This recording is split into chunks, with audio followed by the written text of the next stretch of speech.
Every revolution faces the exact same problem. What happens when the founder dies?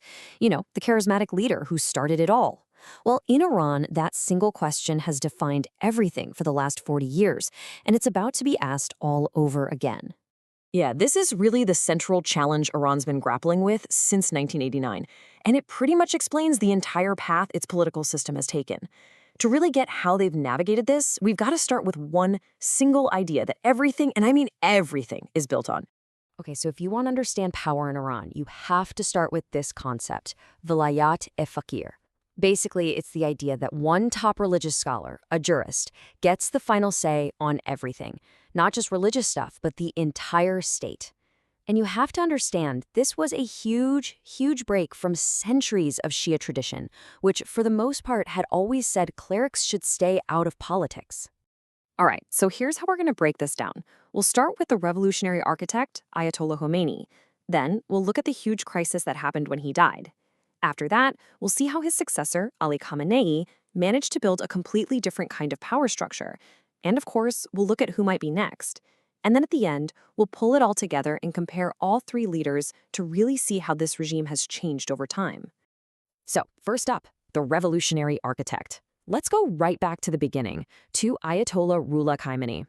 This guy wasn't just a political leader, you see. He was a genuine ideological innovator. He basically re-engineered Shia Islam to fuel a revolutionary state. Khomeini's 10 years in charge were all about one thing: consolidation. He comes back from exile in '79, and then almost immediately, Iran is plunged into this brutal 8-year war with Iraq. But Khomeini, he actually called the war a hidden gift. Why? Because it was the perfect excuse to mobilize the entire country, crush any dissent, and pull all the power into his own hands. And get this, even that infamous fatwa against Salman Rushdie in '89, it wasn't just about a book. It was a calculated political move to find and purge anyone in his own government that he thought was half-hearted about the revolution. And this quote right here, from Khomeini himself, it just shows you how radical his thinking really was.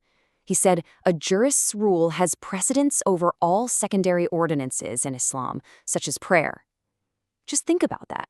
He's saying that loyalty to the state he built is more important than core religious duties like prayer or fasting. It was a complete theological rewrite, putting political power right at the very heart of the faith.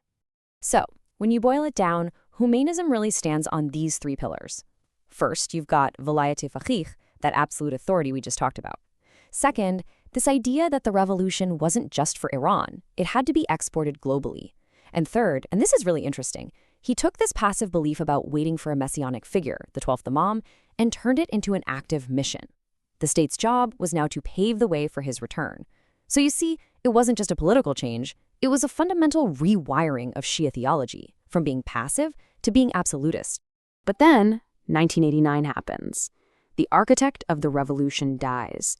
And boom, the whole system he built is thrown into an immediate, massive crisis of legitimacy. And you just can't overstate how different the founder was from the guy who replaced him. Look at this. You have Khomeini, this larger-than-life charismatic revolutionary who also happened to have the highest religious rank. People followed him. Then you have Ali Khamenei, a pretty mid-level cleric, not very charismatic, and frankly, he just didn't have the religious street cred for the top job. The gap in legitimacy, it was just massive. So that's the big question, right? How does a guy with such a weak hand end up ruling for more than 30 years? Well, that brings us to Ali Khamenei, the great institutional consolidator. His answer to this legitimacy problem was actually pretty brilliant in a strategic sense. He knew he didn't have Khomeini's charisma, so instead of charisma, he decided to build an institution. He turned to the Pasdaran. You probably know them as the Islamic Revolutionary Guard Corps or the IRGC. He needed a loyal, powerful base of support that answered only to him, and the IRGC was the perfect choice. And under Khamenei's watch, the IRGC just exploded. It went from being this ideological guard to this massive, sprawling conglomerate. Sure, it's a military force, but it's also a huge political player and an economic giant with its tentacles in literally every corner of Iranian society. They even run their own shadow economy through things like illegal ports and black markets. And that gives the regime a ton of cash that's totally off the books, which makes it way easier to ignore things like public anger or international sanctions. And just to give you a sense of the scale we're talking about, look at this. One single company connected to the IRGC called Khatam al-Anbiya has landed more than 750 massive contracts in things like oil, gas, and construction. The IRGC basically became what some analysts call a Milbus, a military-business hybrid. And this became the real backbone of Khamenei's power. So Khamenei's playbook was pretty methodical. Step 1, supercharge the IRGC. Step 2, pack every important institution, the courts, the media, you name it, with his own loyalists. Step 3, play the different political factions off each other, positioning himself as the indispensable referee who had the final say. And Step 4, he gave the country a new mission, framing Iran as the leader of a resistance axis against the United States and its allies. It was a masterclass in turning personal weakness into unshakable institutional power. Which, of course, brings us to the present day and the next succession. Because for years now, a potential successor has been quietly working in the shadows. Khamenei's own son, Mojtaba. Now, Mojtaba is a totally different character from his father, or Khomeini. He has almost zero public profile. He's often described as this powerful behind-the-scenes figure. His power doesn't come from big speeches or rallies. It comes from his deep, quiet connections inside Iran's powerful security and intelligence agencies. And what we do hear about his character is, well, it's pretty chilling.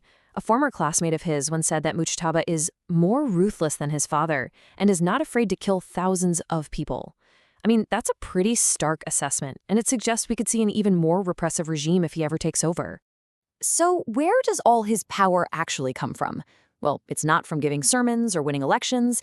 It's purely institutional. It's been built up, piece by piece, inside the IRGC by supporting the most ultra-conservative factions and through his deep roots in the intelligence world. For years, he's been a key player right inside his father's office. See, he's not a revolutionary founder. He's a product of the very deep state his father spent decades building. Okay, so now let's put all three of these guys side by side, because when you do that, you can really see the step-by-step evolution of the Islamic Republic in a super clear way. This table really tells the whole story. Just look at the source of authority. It goes from Khomeini's personal charisma and religious rank to Ali Khamenei's control of institutions, all the way to Mojtaba, whose power would come from the IRGC and, well, his last name. And check out the relationship with the IRGC. It says it all. Khomeini created them to be guardians, Khamenei empowered them to be his partners, but Mojtaba, if he comes to power, he would basically be their product. This is a huge shift from a state ruled by a revolutionary idea to a state ruled by its security services. So, what does this all add up to? What does it mean for Iran's future? Well, it means the very nature of the regime itself has completely changed. And if there's one thing to take away from all this, it's this. The Islamic Republic has evolved. It started as a kind of populist, revolutionary theocracy that was built on an idea. But now, it's really more of a military, clerical conglomerate built on institutional power and the security forces.